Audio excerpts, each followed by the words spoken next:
오늘 말씀은 24장부터 계속된 종말에 대한 예수님의 메시지의 어찌 보면 클라이막스입니다. 앞에서 예수님께서 비유로 말씀하신 준비하라라는 것, 그것이 무엇인지 구체적으로 결론적으로 설명해 주십니다. 예수님께서 달란트 비유에 이어서 양과 염소의 비유로 재림 때 보이실 그런 심판의 기준을 알려주십니다.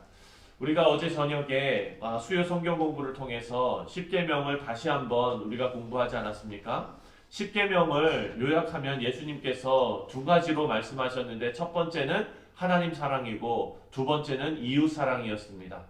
우리가 참 출애굽기 말씀도 오늘 이 마태복음 말씀과 어찌 이렇게 연결이 잘 되는지, 그 이야기는 뭡니까? 성경은 전체적으로 하나의 메시지를 우리에게 알려주고 있다라는 것을 우리는 알 수 있습니다. 오늘 이 말씀에서도 심판의 마지막 기준을 알려주시는데요. 그 기준을 살펴보겠습니다. 34절부터 36절을 다 같이 함께 읽겠습니다. 34절부터 36절 시작.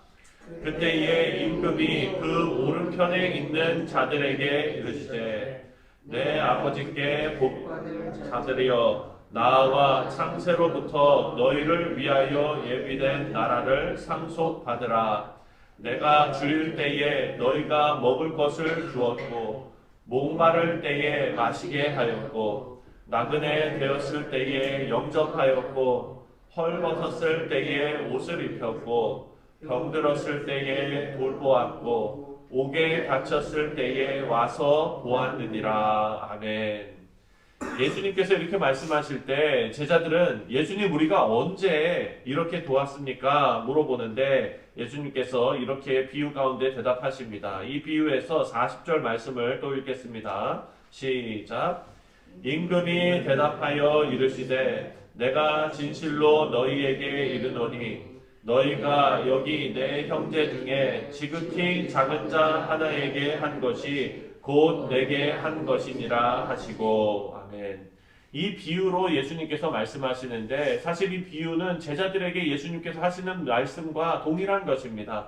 이 말씀을 보면 구원의 조건이 착한 일을 많이 행한 것으로 이루어진다라고 오해할 수 있습니다. 하지만 그것이 아닙니다. 이 비유의 목적은, 이 말씀은 구원받은 자는 이웃에 대해서 주님의 사랑과 그리고 하나님께서 주신 계명을 실천해야 하는 의무가 있다라는 말씀입니다. 그래서 이것은 구원의 원리로서 예수님께서 말씀하시는 것이 아니라 구원받은 자의 특징으로 주님께서 알려주시는 말씀입니다. 그래서 우리가 준비하고 깨어있으면서 해야 할 일을 지금 알려주시는데 그것이 바로 십계명에서도 말씀하신 하나님 사랑, 그것은 우리가 기본적으로 해야 되는 거고요. 또 하나 하나님께서 알려주시고 예수님께서 비유로 알려주시는 것이 바로 우리 이웃에게 하나님께서 알려주신 그 사랑을 베푸는 일이다 라고 본문이 알려주고 있습니다. 우리 사랑하는 성도님들, 이 말씀에서 우리에게 참 위로가 되는 그런 부분이 있습니다. 그것은 뭐냐? 바로 우리가 겪는 어려움들을 예수님께서 다 아신다라는 겁니다. 우리의 고통, 그리고 우리의 이웃의 고통이 바로 예수님의 고통이다라고 말씀하셨어요. 내가 줄일 때에, 내가 목마를 때에, 나그네 되었을 때에, 헐벗었을 때에, 병들었을 때에 주님은 우리의 처지를 아시고 함께 아파하신다라는 겁니다. 사도 바울이 믿는 자들을 핍박할 때 바울에게 나타나신 예수님께서 뭐라고 말씀하셨습니까? 바울의 눈이 그렇게 어두워지면서 예수님께서 바울에게 하신 말씀이 어찌하여 나를 핍박하느냐 이러지 않았습니까? 사실 사도 바울은 예수님을 핍박한 적이 없지요. 사도 바울이 핍박한 사람들은 누굽니까? 다 예수 믿는 사람들이었어요. 우리 같은 성도들이었고 그리스도인들이었습니다. 그런데 예수님께서 사도 바울에게 뭐라고 하셨냐면 어찌하여 나를 핍박하느냐 그러셨습니다.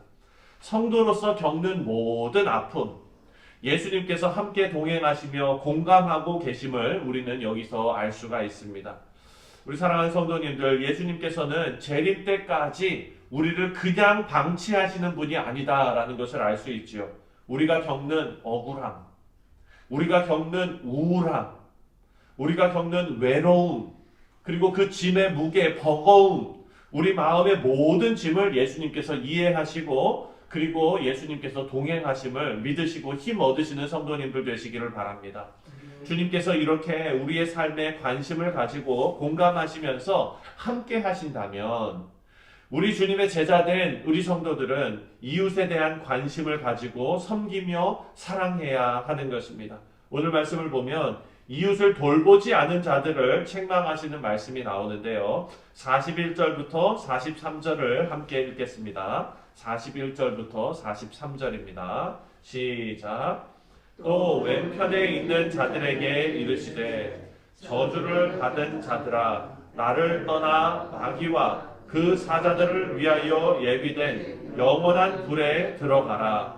내가 줄일 때에 너희가 먹을 것을 주지 아니하였고 목마를 때에 마시게 하지 아니하였고 나그네 되었을 때에 영접하지 아니하였고 헐벗었을 때에 옷 입지 아니하였고 병들었을 때와 옥에 갇혔을 때에 돌보지 아니하였느니라 하시니.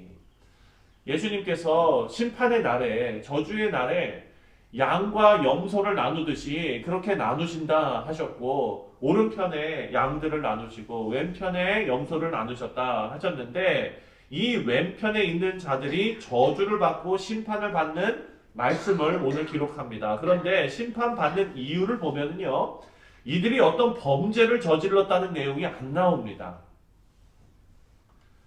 이들이 어떤 범죄를 저지르고 악행을 했다라는 것이 안 나와요. 다만 이들이 저주와 심판을 받는 이유를 설명할 때에 하나님의 백성이라면 마땅히 주님의 사랑을 실천해야 할 의무가 있는데 우리가 어제 묵상한 말씀 아닙니까? 어제 우리가 성경 공부에서 배운 말씀, 하나님 사랑, 이웃 사랑, 그것이 예수 믿는 우리 모두가 해야 될 일인데 그 실천해야 할 의무가 있는데 해야 할 것을 하지 않은 것이 심판의 이유가 되었다는 것을 볼 수가 있습니다.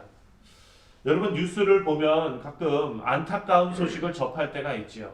어린 아기를 돌보지 않고 그대로 그냥 방치해 버려서 사망에 이르는 사건까지 발생하는 것을 우리가 종종 뉴스에서 봅니다.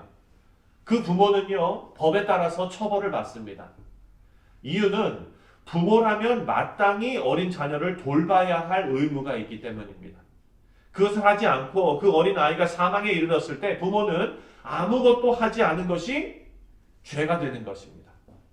우리 사랑하는 성도님들, 성도는요, 이웃의 고통을 예수님의 고통으로 여기고 또한 나 자신의 고통으로 여기면서 주님께서 보여주신 사랑을 실천해야 할 의무가 우리에게 있다라고 오늘 말씀이 우리에게 알려줍니다.